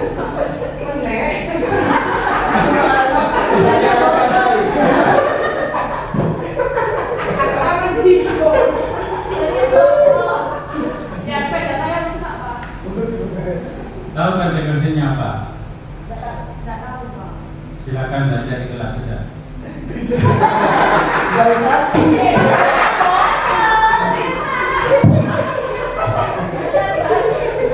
Formal sekali.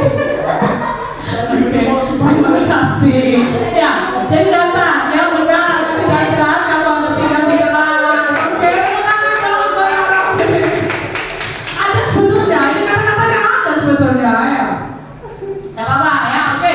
Bagaimana perasaan murid ketika diperlakukan seperti itu? Kalau saya diperlakukan seperti itu data, pasti gini. Enak sih setelah gitu ya. Nah, murid memahami konsekuensi yang dijalankan karena telah melanggar. Guru tidak menunjukkan suatu emosi yang berlebihan, menjadi marah, membuat merasa bersalah. Murid tetap dibuat tidak nyaman. Karena tidak nyaman. Kayak gitu kan tidak nyaman rasanya ya. Karena harus tinggal di jam pada waktu istirahat untuk mengerjakan tugas.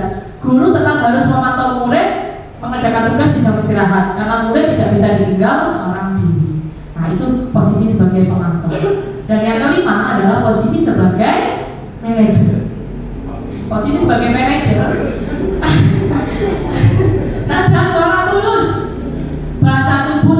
batu dan mendekat ke murid. Ini sepertinya Bu Uma. Aku ngomongnya gampang ya apa?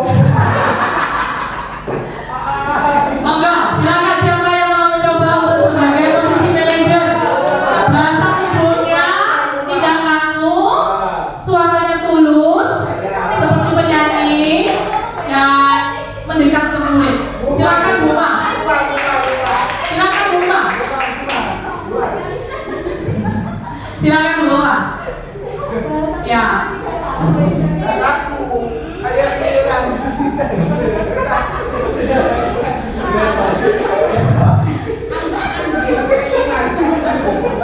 Bisa dipakai itu percakapannya itu.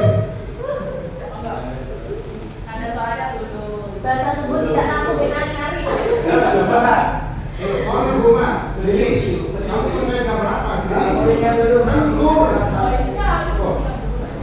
Adik kamu.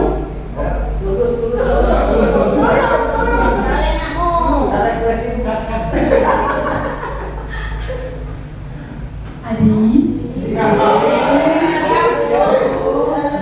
kamu kenapa kok terlambat? Ya, saya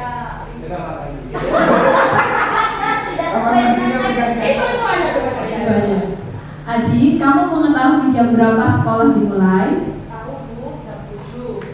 Ya, jadi kamu terlambat ya ini. Kira-kira bagaimana kamu akan memperbaiki masalah ini?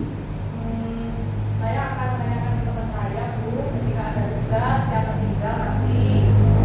Baik, itu bisa dilakukan. Apakah besok akan ada masalah lagi sehingga kamu tidak bisa hadir tepat waktu ke sekolah? Saya akan berusaha Bu, saya tidak akan terlambat lagi datang ke sekolah. Baik, Ibu hargai usaha kamu. Perbaiki diri kamu ya. Baik Bu, terima kasih. Terima kasih Bu Uma sebagai manajer. Bagaimana perasaan murid yang diperlakukan seperti itu? Besok-besok akan tenang terus saya. Karena tidak dimarahi gitu. Next, posisi manajer dengan suara guru yang tulus, tidak marah, tidak meninggikan suara, apalagi tidak menggunakan anggota tubuhnya untuk menunjuk-nunjuk jari, berkaca pinggang, bersikap seolah-olah menyesal, tampak sedih sekali akan perbuatan murid ataupun bersedar gurau, menempatkan diri sebagai teman murid. Fokus kita pada murid bukan untuk membahagiakan guru atau orang tua. Kalau tadi teman, sepertinya dia bukan guru ke gurunya, tapi temannya. Di sini murid sudah mengetahui adanya suatu masalah. Ya Bu, saya terlambat. Bila guru mengambil posisi pemantau, guru akan melihat apa konsekuensinya, apa peraturannya. Itu dari sisi guru. Namun di sini kita posisikan mengembalikan tanggung jawab pada murid untuk mencari jalan keluar permasalahannya.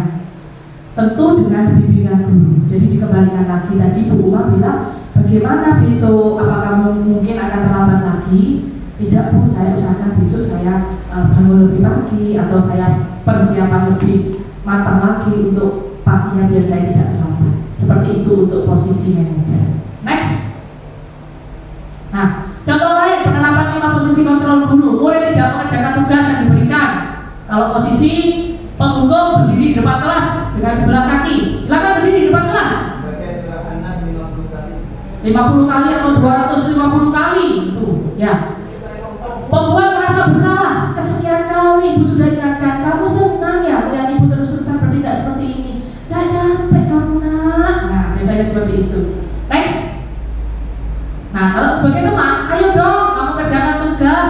Nanti sudah selesai, kita main game lagi, quizzes lagi, work lagi. Nah, seperti itu. Lanjut.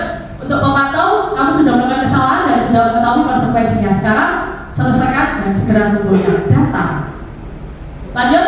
Nah, posisi manajer, apakah kamu tahu kesalahanmu? Keyakinan sekolah apa yang kamu langgar dan apa yang kamu lakukan untuk menyelesaikannya, untuk mencarikan solusinya. Next. Nah, ada di posisi kontrol, apakah aku jika yang PDF satunya? Bukan. Dari yang di PDF.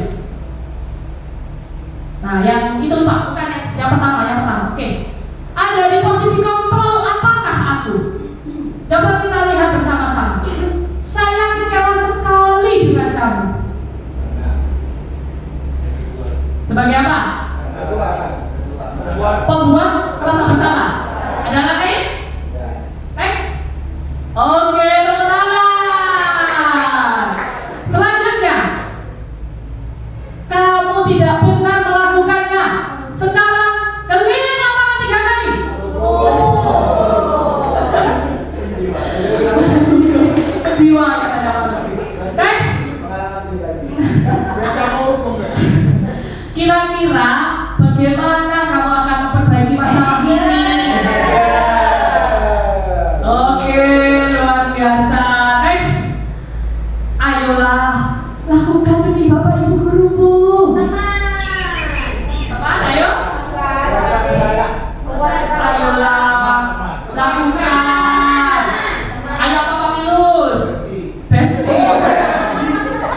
15 menit. Apakah kamu sudah mengerti konsekuensinya yang dilakukan jika terlambat? Next. Oke, pemantau luar biasa. Next, lanjut. Dari 5 posisi kontrol sudah dipahami. Selanjutnya kita kembali ke PPT Doraemon. Oke, next.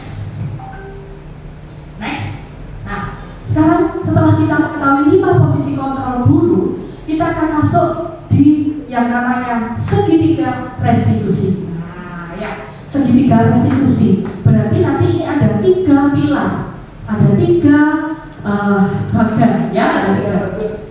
Segitiga restitusi adalah proses dialog yang dilakukan oleh guru, proses dialog yang dilakukan oleh guru atau orang tua agar menghasilkan murid atau anak yang mandiri dan bertanggung jawab. Restitusi membantu murid memiliki tujuan, disiplin positif, dan memperbaiki dirinya setelah berbuat salah. Segitiga restitusi bukan untuk menebus kesalahan, namun untuk belajar dari kesalahan. Karena memang proses pendidikan itu kan belajar sepanjang hayat. Kita tidak bisa hari ini sama, hari ini langsung betul, kan namanya berproses juga. Kita lakukan dengan segitiga restitusi. Next. Nah, ini tahapan segitiga restitusi. Ada yang pertama, menstabilkan identitas. Yang kedua, validasi tindakan yang salah. Dan yang ketiga adalah menanyakan keyakinan. Seperti yang tadi diulas pada narasumber kita yang pertama. Lanjut. Nah, bagaimana sih langkah menstabilkan identitas? Yang pertama, seorang guru akan sering mengatakan berbuat salah itu manusiawi. Kita sebagai manusia, guru juga manusia, pasti pernah melakukan kesalahan. Tidak ada manusia yang sempurna. Bapak ibu guru juga pernah melakukan kesalahan. Bapak ibu tidak tertarik mencari siapa yang salah. Bapak ibu tidak tertarik mencari siapa yang salah, tapi di sini ingin mencari solusi dari permasalahan. Kamu berhak merasa begitu. Merasa begitu artinya itu tadi merasakan seperti salah atau apa. Next, itu menstabilkan identitas. Untuk tahap yang kedua dalam segitiga restitusi adalah validasi tindakan yang salah. Kita tanya, kamu pasti punya alasan kenapa hal itu dilakukan. Kenapa? Karena tidak pernah diterapkan. Karena tidak pernah diterapkan. Oh, yang itu kejadian di lapangan. Ya. Nanti, padahal kamu bisa melakukan yang lebih buruk dari ini. Kamu patut bangga pada dirimu sendiri karena kamu telah melindungi sesuatu yang penting buatmu. Lanjut, itu kalau validasi tindakan yang salah, pasti ada alasannya. Ditanyakan dulu. Next, minta tolong. Nah, yang ketiga, tahap ketiga adalah menanyakan keyakinan. Apa keyakinan kelas kita? Seperti tadi, kita sudah belajar tentang membuat kesepakatan dan dijadikan keyakinan kelas. Nilai-nilai apa sih yang telah kita sepakati tadi? Kamu ingat enggak? Adik terlambat. Jadi nilai kesepakatan apa tadi kalau kita lihat di sini? Disiplin masuk kelas. Seperti apa gambaran kelas yang kamu impikan? Kamu jadi orang yang seperti apa? Kamu ingin jadi orang yang seperti apa? Itu untuk menanyakan keyakinan. Jadi ada 3 langkah dalam segitiga restitusi. Apa yang pertama tadi? Menstabilkan identitas. Yang kedua, yang ketiga, validasi tindakan yang salah. Kenapa kamu melakukan itu? Tanyakan alasannya. Kenapa kamu terlambat? Ternyata kamar mandinya penuh terus. Yang ketiga, menanyakan keyakinan. Next. Nah, saatnya kita menganalisis kasus yang terjadi sesuai dengan disiplin positif. Oke, bagaimana? Sudah siap menganalisis? Saya jadikan 2 kelompok ya. Bu Rina bisa bergabung di sini sama Pak Agus. Kalau Bu Rina, minta tolong bergeser ya. Oke. Jadi di sini ada 2 kasus. Silahkan, ini saya ambil aja ini kelompok 1 menyelesaikan kasus yang pertama. Kelompok 2 menyelesaikan kasus yang kedua. Minta tolong bergeser.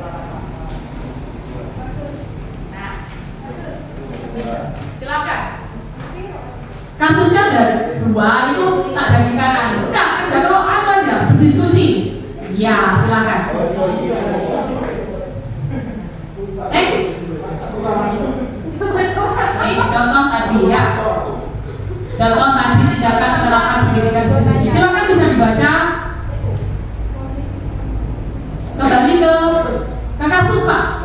Di video apa ini? Ke kasus Pak. Bukan Pak. Ke PDF yang lain. Nah, kasus satu, bukan itu. Ya, itu kayaknya.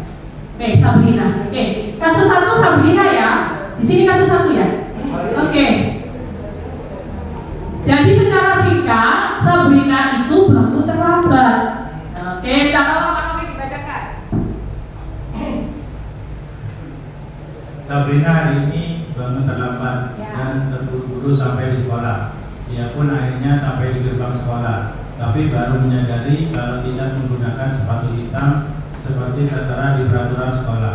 Di depan pintu kelas, Bapak Lukman memperhatikan sepatu Sabrina yang berwarna coklat.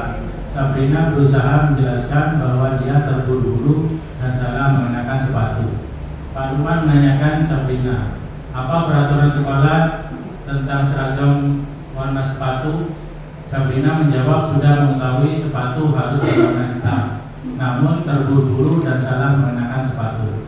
Selain tidak mungkin kembali pulang karena rumahnya jauh sekali, Pak Lukman tetap bersikeras pada peraturan yang berlaku dan mengatakan, ya sudah, kamu sudah melanggar peraturan sekolah, kamu salah, kamu terlambat, salah pula warna sepatunya. Segera buka sepatumu kalau tidak bisa mengenakan warna sepatu yang sesuai peraturan. Sabrina meminta maaf dan memohon kembali kepada Pak Lukman agar tetap dapat mengenakan sepatunya dan berjanji tidak mau mengulang kesalahannya. Namun Pak Lukman tidak mau tahu. Tidak, kamu telah melanggar peraturan sekolah.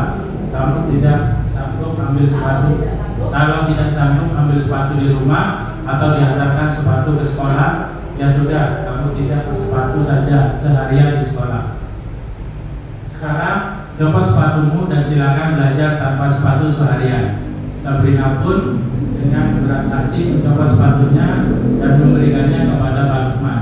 Seharian dia tidak berani berkeliling sekolah karena malu dan lebih banyak berdiam diri di kelas tanpa alas sepatu. Apakah mau diperagakan? Atau langsung kita identifikasi? Ada yang jadi Pak Lukman dan ada yang jadi Sabrina. Apa cukup? Langsung aja kita silahkan kita identifikasi kasus Sabrina. Jadi Sabrina ini datang terlambat mengenakan sepatu coklat karena dia terburu-buru. Ya, dia terburu-buru. Pak Lukman sang wali kelas langsung, kenapa kamu pakai sepatu coklat? Kamu tahu peraturannya? Kan pakai sepatu hitam. Lepas sepatumu. Lepas sepatumu. Seharian Sabrina tidak pakai sepatu. Apalagi tadi? Seharian tidak pakai sepatu dan membiarkan Sabrina merasa malu. Ada malu di sana ya? Oke. Silakan dari kelompok 1 atau barisan yang di depan saya. Apa tadi masalahnya Pak? Silakan. Nah, dalam kasus di atas, sikap posisi apakah yang diambil oleh Pak Lukman? Jelaskan. Mana indikator yang menunjukkan sikap Pak Lukman seperti 5 posisi kontrol tadi? Monggo, silakan. Siapa dari kelompok 1 yang mewakili? Dalam kasus itu Pak Lukman di posisi penghukum. Indikatornya langsung menghukum Sabrina untuk melepas sepatunya seharian. Ada lagi? Oke, kita lihat dari kelompok 1 mengidentifikasi ini adalah posisi penghukum. Terlihat dari indikator Pak Lukman menyampaikan kalimat lepas sepatumu Sabrina. Seharian Sabrina tidak pakai sepatu. Next. Oke, sebagai penghukum luar biasa. Ya sudah, kamu melanggar peraturan sekolah. Kamu salah, kamu terlambat, salah pula warna sepatu. Segera buka sepatumu. Kalau tidak bisa menggunakan warna sepatu sesuai peraturan. Nah ya, kamu melanggar peraturan sekolah. Kalau tidak sanggup, ambil sepatu di rumah. Karena kan rumahnya jauh. Tidak oke diambil ya. Oke, betul sekali. Silahkan belajar seharian tanpa sepatu. Ya. Next. Pertanyaan yang kedua. Bila Bapak Lukman mengambil posisi seorang manajer, nah, kita tadi tahu, kita tadi sudah simak sekilas posisi manajer. Apa yang akan dikatakan beliau? Pertanyaan-pertanyaan seperti apa yang akan diajukan ke Sabrina? Kira-kira panjenengan yang di depan kelompok satu ini sebagai posisi manajer. Monggo. Tadi posisi manajer bagaimana dengan suara yang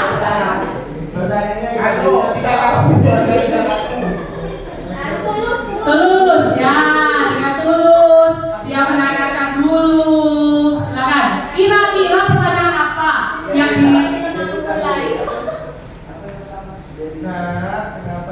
Sabrina,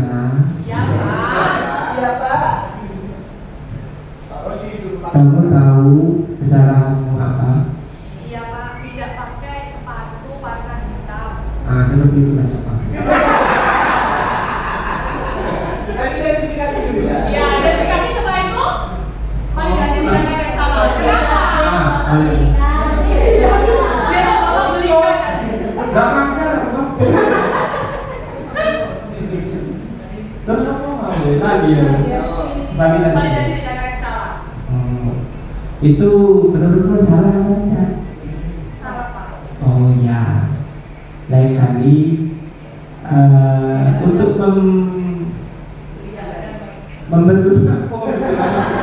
untuk memperbaikinya langkahmu seperti apa nanti untuk kedepannya? Besok saya akan lebih lagi supaya saya nggak salah ambil sepatu. Oh iya, ya sudah, kita itu sebagai manusia kan berproses ya, menunjukkan. Jadi untuk kedepannya saya harap lebih baik lagi ya. Baik Pak. Terima kasih Pak Rosi. Next kita lihat apakah betul jawabannya. Iya. Apakah Sabrina sudah paham dengan anak tim? Apakah Sabrina tahu konsekuensinya? Apakah Sabrina bersedia dan berencana memperbaiki kesalahan tadi? Kurang lebih hampir sama ya. Oke, luar biasa. Next pertanyaan yang ketiga, kira-kira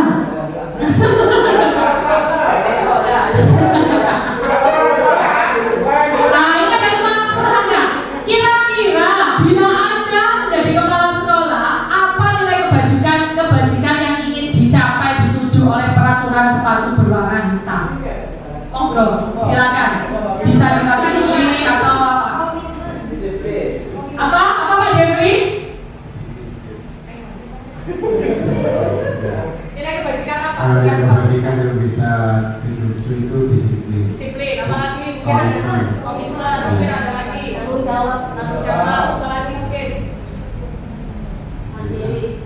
Yang pokok disiplin Disiplin, sebenarnya. ya, terima kasih. Terima kasih Pak Jeffrey. Next kita lihat nilai kebajikan yang ingin dituju oleh peraturan sepatu berwarna hitam adalah kebersamaan. Kita sama. Dan ada anak orang kaya dan ada anak orang miskin sama sepatunya warna hitam. Nilai kebersamaan, disiplin, komitmen, tanggung jawab, kesederhanaan. Seperti yang tadi disampaikan dalam keyakinan Pak Rosi, sederhana serta nilai mandiri. Kita menyiapkan semuanya sendiri. Kalau mau sekolah ya siapkan sendiri sekolahnya. Peralatan sekolah. Oke, next. Masih ada pertanyaan keempat. Bagaimana Anda menyikapi langkah yang diambil Pak Lukman mengenai kasus tersebut? Anda menyikapi langkah yang diambil Pak Lukman? Tidak sesuai. Oh. Belum. Sebagai Pak Lukman, jika Anda sebagai Pak Lukman bagaimana? Kelompok dua siap.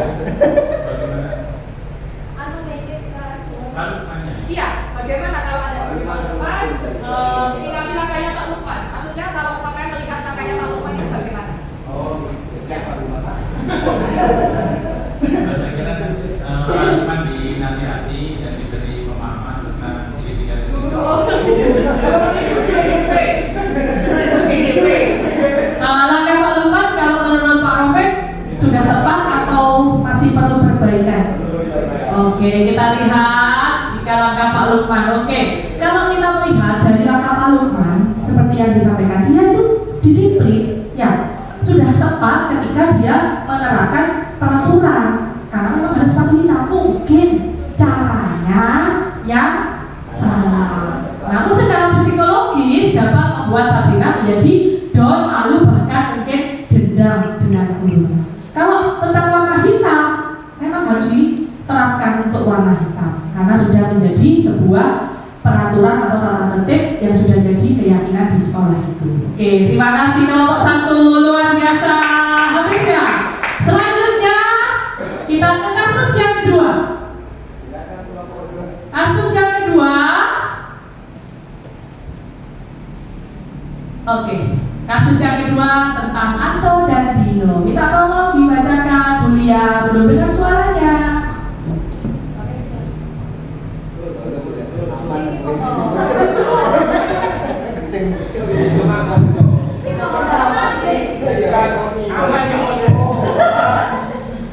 Anto dan Dino sedang bermain bersama di lapangan basket dan tiba-tiba terlibat dalam sebuah pertengkaran adu mulut. Dino pun menjadi emosi dan mengadakan kontak fisik, menarik ke meja Anto dengan kasar sampai 3 kakinya terlepas. Pada saat itu guru piket langsung melerai mereka dan membawa mereka ke ruang kepala sekolah. Ibu Suti sebagai kepala sekolah berupaya menenangkan keduanya, terutama Dino. Dino, sepertinya kamu saat ini sedang marah sekali. Mendengar itu, Dino pun mengalir bercerita tentang kesalahan hatinya. Kekesalan hatinya. Ibu Suti pun melanjutkan bahwa membuat kesalahan adalah hal yang manusiawi dan bahkan mempertahankan diri adalah hal yang penting. Namun meminta Dino memikirkan cara lain yang mungkin lebih efektif karena saat ini Dino berada di ruang kepala sekolah. Ibu Suti melanjutkan bertanya tentang keyakinan sekolah yang disepakati serta apakah Dino bersedia memperbaiki kesalahan yang telah dilakukan terhadap Anto. Dino pun akhirnya perlahan mengangguk. Kemudian Ibu Suti balik bertanya kepada Anto, hal apa yang bisa dilakukan Dino untuk memperbaiki masalah? Anto menjawab, saya perlu kancing saya diperbaiki, Bu. Ibu saya akan sangat marah kalau melihat kancing baju saya sampai copot 3 kancing begini. Ibu Suti pun kembali bertanya ke Dino, apakah yang akan dia lakukan untuk menggantikan 3 kancing Anto yang terlepas? Dino berpikir sejenak, namun menjawab, wah tidak tahu Bu, saya lem kembali mungkin ya Bu. Ibu Suti berpikir sebentar dan menanggapi, kalau dilem akan mudah terlepas kembali Dino. Bagaimana kalau kamu menjahitkan saja? Bersediakah kamu? Dino tampak ragu-ragu dan menanggapi, menjahit? Mana saya tahu bagaimana menjahit Bu. Ibu Suti meneruskan, apakah kamu bersedia belajar menjahit? Dino berpikir sejenak, memandang ke meja Anto dan menanggapi, yang mengajari saya siapa Bu? Dengan cepat Ibu Suti menjawab, Pak Irfan, guru tata busana. Dino kembali diam sejenak, memandang ke meja Anto yang tanpa kancing. Akhirnya Dino mengangguk tanda menyetujui dan sepanjang siang itu Dino belajar menjahit dan memperbaiki kemeja Anto. Terakhir kali terlihat kedua anak laki-laki tersebut, Dino dan Anto, pada jam pulang sekolah. Mereka sudah bercengkrama dan bersenda gurau kembali.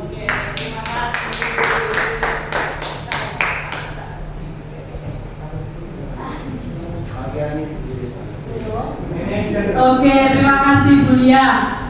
Di kasus yang kedua kita melihat ada Anto dan Dino. Nah, di sini ada gurunya yaitu Ibu Suti. Di sini kasusnya kepala sekolah bermain sampai menarik kancing baju. Ya, tadi sebenarnya mau saya peragakan Agus dengan semuanya. Kancingnya sampai terlepas karena ada salah paham. Nah, terlepas salah paham 3 kancing sampai jatuh, ya, sampai lepas. Akhirnya merasa marah dan bagaimana nih kalau saya pulang dengan kancing baju 3 terlepas? Ibu saya pasti akan sangat marah. Nah, kemudian Ibu Suti melakukan dialog dengan kedua tersebut. Apa yang kamu lakukan untuk memperbaikinya? Ditanyakan, saya kesal Bu, dan lain sebagainya. Kita lihat identifikasi masalah yang pertama. Nah, silakan posisi kontrol apa yang telah dipraktikkan oleh kepala sekolah, hal-hal apa saja dilakukan sehingga Anda berkesimpulan demikian. Mungkin bisa diambil dari kalimat yang disampaikan oleh Ibu Suti selaku kepala sekolah. Silakan siapa yang mau menjawab, silakan Bu Suti.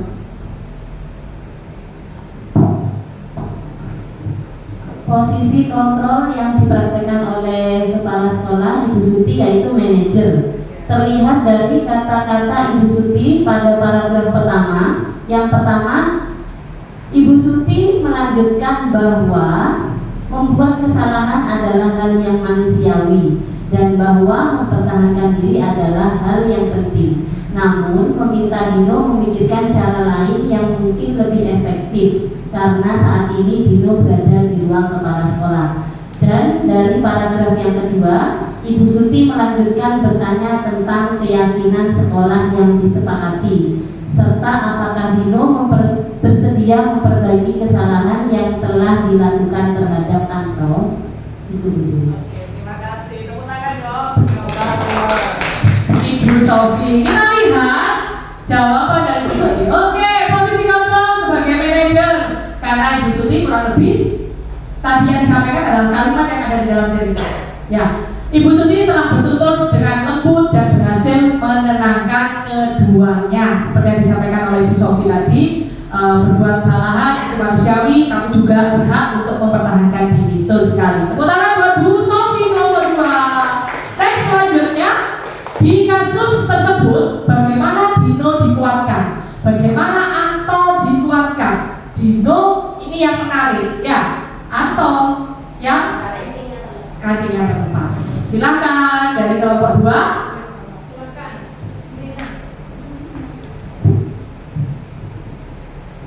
Saya sebagai Ibu Suti ya Bu.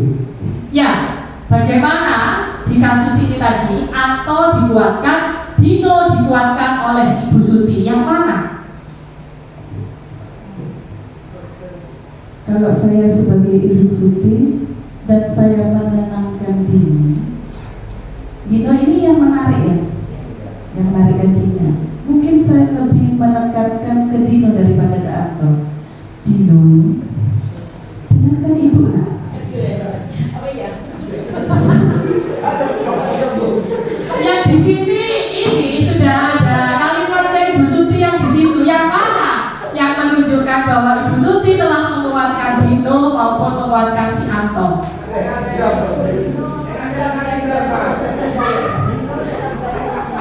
Nah, Dino bisa belajar menjahit.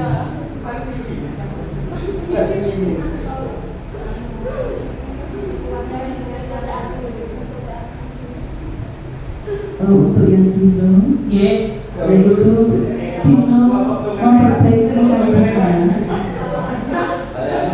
Dino memperbaiki kesalahannya dengan cara memperbaiki kancingnya. Ya, itu tadi dikuatkan dengan cara kamu bisa memperbaiki kancingnya. Oh, nah, dilem Bu, itu tadi ya. Yang dilem tadi, nah saya kan tidak bisa menjahit. Nah, kamu bisa belajar menjahit dengan Pak Irfan. Oke, betul sekali Bu Rita, terima kasih. Kita lihat bagaimana. Nah, Dino dikuatkan dengan membuat kesalahan adalah hal yang manusiawi. Tadi ya, mempertahankan diri adalah hal yang penting. Dikuatkan hal apa yang bisa dilakukan untuk memperbaiki masalah. Nah, saya mau menjahit Bu di lab lah Bu, nah, itu tadi ya. Nah, jika setelah dilakukan, sebaiknya juga disertai dengan permintaan maaf dan solusi untuk memperbaikinya. Selanjutnya, identifikasi permasalahan yang ketiga. Kira-kira nilai kebajikan atau keyakinan sekolah apa yang dituju untuk kasus Ibu Suti, Dino dan Anto? Bu Uma. Nilai kebajikan apa? Nilai kebajikan dari kasus kedua yang bisa dirujuk dalam kasus tersebut saling menghormati. Satu. Ada lagi? Toleransi. Bertanggung jawab. Komitmen. Cukup? Cukup. Oke, kita lihat. Oke, saling menghormati, menghargai, dan jawab, rukun, toleransi, kontrol diri, dan empati. Luar biasa. Ternyata rekan-rekan sejawat saya ini luar biasa semua. Oke, next. Habis ya. Oke, kita kembali ke sana. Kembali ke PPT yang utama. Oke, Doraemon. Oke, itu tadi panjenengan luar biasa, sudah bisa menganalisis sebuah kasus dan sudah bisa melihat posisi kontrol yang dilakukan oleh kasus ini. Sekarang kita refleksi dulu. Selama ini tidak perlu dijawab, tidak apa-apa. Posisi kontrol sebagai apakah yang telah kita lakukan selama ini? Mencakup semuanya. Mungkin ada satu yang ingin menyampaikan refleksi dirinya sebagai kontrol, posisi kontrol sebagai apakah saya selama ini? Kok teman? Silakan Bu Dina, kalau Iya, terima kasih Bu Dewi. bisa di depan Bu Dina, di depan Bu Dina. Kita sudah belajar 5 posisi kontrol, kemudian segitiga restitusi juga. Bagaimana? Ya, dari awal sebenarnya saya posisi kontrolnya itu pendukung Bu Dewi. Sebagai pendukung. Karena saya cepat sekali itu. Benar. Namun setelah saya menelaah, menyimak dan mengikuti hal tersebut, maka posisi kontrol saya sebagai pendukung itu salah besar. Kita bisa merefleksi diri kita. Dan selanjutnya bisa saya menerapkan sebagai teman yang dari semuanya sudah yang baik-baik asalnya dengan mendukung. Ya, semuanya sudah dan semuanya sudah. Karena kalau mendukung itu sisi positifnya tidak ada dan kebanyakan sisi negatifnya. Itu saja. Terima kasih, luar biasa. Sedikit yang bisa kami sampaikan tadi ya, ternyata Bu Dina terinspirasi untuk berubah dan dia melihat dirinya sendiri. Bukan kita menjustis Bu Dina, saya tidak menggurui beliau. Saya selama ini ternyata saya sebagai pendukung gitu. Dan di sini pun, oh siap sebentar ya. Ya silakan Pak Jeffrey, monggo. Ketika kita sudah melakukan dari kelimanya, selain menghukumnya, ketika kita sudah melakukan, tapi sekarang itu tetap melakukan kesalahan yang berulang-ulang. Apa menghukum itu bisa dilakukan. Terus yang kedua, secara kita di lapangan yang kita hadapi, ketika kita menghukum, kita juga bertentangan dengan wali-wali. Terus kita itu bagaimana? Ketika dibiarkan atau penjelasan sebagai teman, sebagai Bisa mempan gitu Pak ya. mempan sudah. Tapi kalau kita menghukum, kita Bertentangan. Oke. kalau misalkan dibatas. Tapi kalau dibiarkan kayak gitu semakin melonjak, akhirnya berdampak ke teman-teman yang lain. Kita bagaimana? Siap, terima kasih, luar biasa pertanyaannya. Ini memang real dari di lapangan, jadi itu tadi yang disampaikan bagaimana kita akan terus melakukan yang namanya pendekatan kepada murid dengan posisi kontrol keempat yang tadi. Jika tidak mempan, kita panggil pihak orang tua untuk bersama-sama bekerja sama, juga untuk memperbaiki keyakinan kelas kita. Tadi kan di awal sudah disampaikan, keyakinan kelas kita bisa berubah sewaktu-waktu menyesuaikan dengan kondisi di lapangan. Jadi kita buat lagi kesepakatan kelas.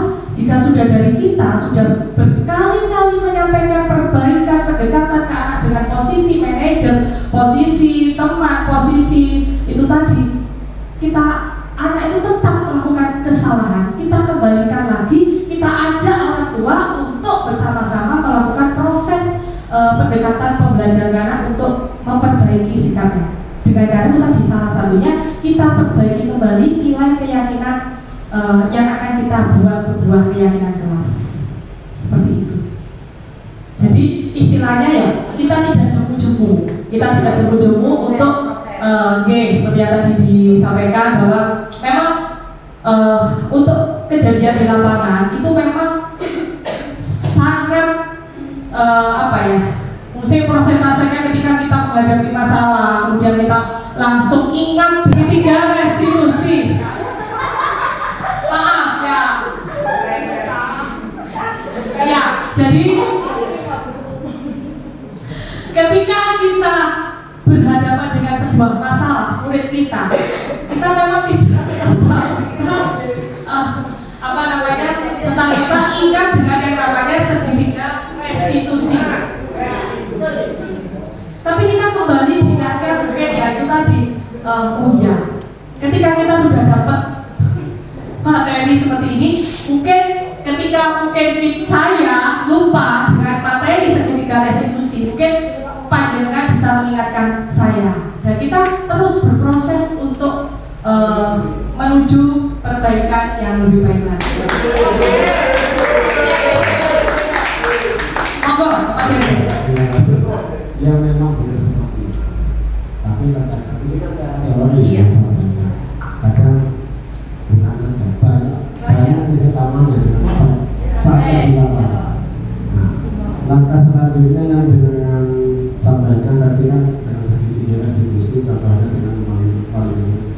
Tapi ada wali murid malah menyalahkan guru, apa itu ada. Malah wali murid itu tidak terima ketika anaknya disalahkan, membela anaknya, sehingga seolah-olah kita itu sebagai pendidik itu salah terus gitu. Kalau seperti itu, bahkan ya itu, bahkan ada sedikit lapor dinas, lapor DPR, seolah-olah kita itu bingung langkahnya itu seperti apa. Dan anaknya sendiri lucu, tidak kemudian nah itu kadang dan itu solusi-solusi yang ketika mengalami sebenarnya kita ya itu tadi tetap kita tidak jemu-jemu untuk melakukan perbaikan kepada anak, mengajak dialog orang tua. Tapi orang tapi saya yakin dengan berkali-kali misalnya nanti dengan pendekatan pasti akan ada perubahan meskipun itu tidak langsung nampak, itu pasti akan ada perubahan. Kita yakini batu yang ditetesi air aja lama-lama juga bisa berubah. Jadi tetap kita harus tetap melakukan pendekatan yang baik untuk membentuk anak didik kita. Dan berarti kalau seperti itu kita harus langsungkan yang namanya TGP ini. Karena kalau TGP terus berlangsung, panjenengan semua akan banyak menerima pendidikan tentang segitiga restitusi. Oke? Nah, kemudian pemahaman semakin bertambah dan mungkin nanti saya hanya bisa memberikan materi selama 1 atau 2 jam. Nanti kalau panjenengan mengikuti nanti mengimbaskan akan langsung terus. Kalau namanya bisnis itu ya, bukan bisnis ya, long-life itu namanya. Berkelanjutan terus untuk sebuah perbaikan seperti ini. Perlu pendekatan dengan gandeng wali murid. Kalau perlu dinas sekalipun kita ajak segitiga restitusi nanti. Tapi selama anak masih menghormati kita sebagai guru, kadang ada anak yang merasa aku loh, seakan-akan dia mau melawan guru karena tidak terima kalau dia diperingati oleh seorang guru. Terus jangan jemu-jemu, jangan jemu-jemu seperti apa itu namanya lagu. Jangan ada lagunya. Oh jangan menyerah, jangan menyerah, jangan menyerah, jangan menyerah. Seperti itu ya. Masalah kita untuk manusia iya, seperti sama tadi kan ya. Ya itu tadi Pak. Makanya kita berikan ini pembelajaran di dalam institusi untuk kita bisa berproses membentuk anak, mengajak dialog, terus kita lakukan proses-proses perbaikan seperti tadi dengan pendekatan menstabilkan identitas, keyakinan dan validasi tindakan yang salah. Percaya yakin kita pasti bisa merubah anak meskipun tidak di sini ya, meskipun kita di tingkat SD mungkin belum berhasil, nanti di tingkat SMP, di tingkat SMA mereka akan bertumbuh dengan pemikiran-pemikiran yang berbeda. Pasti ngaji kuliah malah atau dulu. Siap, ada juga next nanti ya. Bagaimana teman-teman? Materi hari ini luar biasa. Semoga bisa mencerahkan dan menginspirasi untuk kita bisa melakukan selalu menebarkan budaya disiplin positif. Oke, terima kasih. Sekali lagi terima kasih dan salam guru penggerak. Tergerak, bergerak, dan menggerakkan. Terima kasih. Saya akhiri. Wassalamualaikum warahmatullahi wabarakatuh. Saya kembalikan kepada wawancara. Iya, yang dari narasumber yang kedua kita yaitu Ibu Dewi. Baik Bapak Ibu sekalian, tidak terasa kita telah tiba di penghujung acara. Sekian serangkaian acara hari ini. Kita sudah banyak belajar dari ini semua. Dari narasumber kedua kita yang sangat hebat dan menginspirasi. Semoga ilmunya bermanfaat bagi kita semua. Terima kasih Bu Dewi dan terima kasih Wita. Karena tadi di awal saya membuka acara dengan pantun, maka izinkan saya menutup acara ini juga dengan pantun. Ketemu kuntilanak di perempatan.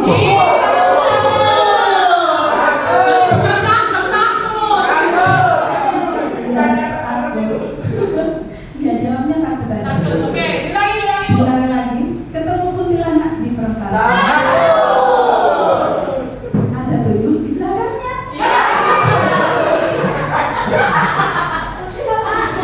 Sampai jumpa lagi di lain kesempatan. Dan jangan lupa kangen sama saya sebagai MC-nya. Dan mohon maaf atas segala kesalahan. Terima kasih. Wassalamualaikum warahmatullahi wabarakatuh.